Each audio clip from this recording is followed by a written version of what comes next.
آیا میدانید احترام و نیکی کردن به مادر چه مقام و فضیلتی دارد؟ متاسفانه بعضی مردمی هستند که با مادران خود بدرفتاری می کنند. مادر را به خاطر همسر می رنجانند. اگر سخن مادر مخالف طبیعتشان باشد صدا بلند می کنند و مادری را که سخن گفتن به آنها آموخته است می رنجانند. خودنمایی کرده دست و پای مادر را شستن و بوسیدن و این همه را رسم و نوار گرفتن کار آسان است، ولی نه همه انسان ها احترام مادر را به طور لازم انجام می دهند. از کمترین رفتار و گفتاری که سببگار رنجش مادر می شود باید پرهیز نمود. هر کسی که عزت و احترام مادر را به طور کامل انجام می دهد، هر دعایی که می کند دعایش اجابت می شود. و این قصه عبرت آموز خوب گوش اندازید. مختصرا آن را برایتان بیان می کنم.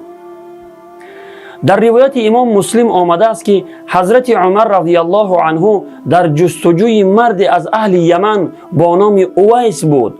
وقتی او را یافت به او گفت: پیامبر خدا صلی الله علیه و سلم را شنیدم که می فرمود اویس ابن عامر از قبیله مراد و از تیره قرن همراه با نیروهای کمکی یمن به نزد شما می آید.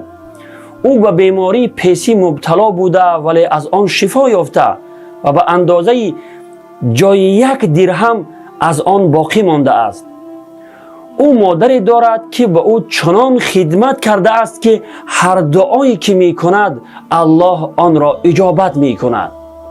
اگر امکانی برایت فراهم شود که برایت طلب مغفرت کند، از او طلب مغفرت کن. پس حضرت عمر رضی الله عنه فرمودند: ای اویس، برایم طلب مغفرت کن. پس اویس قرنی برای حضرت عمر رضی الله عنه طلب مغفرت کرد. ببینید، اویس قرنی که پیامبر خدا صلی الله علیه و سلم او را ندیده بودند ولی برای اصحابش مقام و منزلت و فضیلت او را بیان فرمودند. تنها به خاطر آن که عزت و احترام مادرش را بجا آورده و او بسیار نیکی کرده بود. برادران و خواهران عزیز، شما هم می توانید به مادرانتان نیکی کنید و عزت و احترام آنها را به طور کامل بجا آورده چنین فضیلت ها را به دست آورید. همین الان شروع کنید و تا دمی که زنده هستند از آنها قدردانی کنید و احترام آنها را بجا آورید. و السلام علیکم و رحمت الله و برکاته.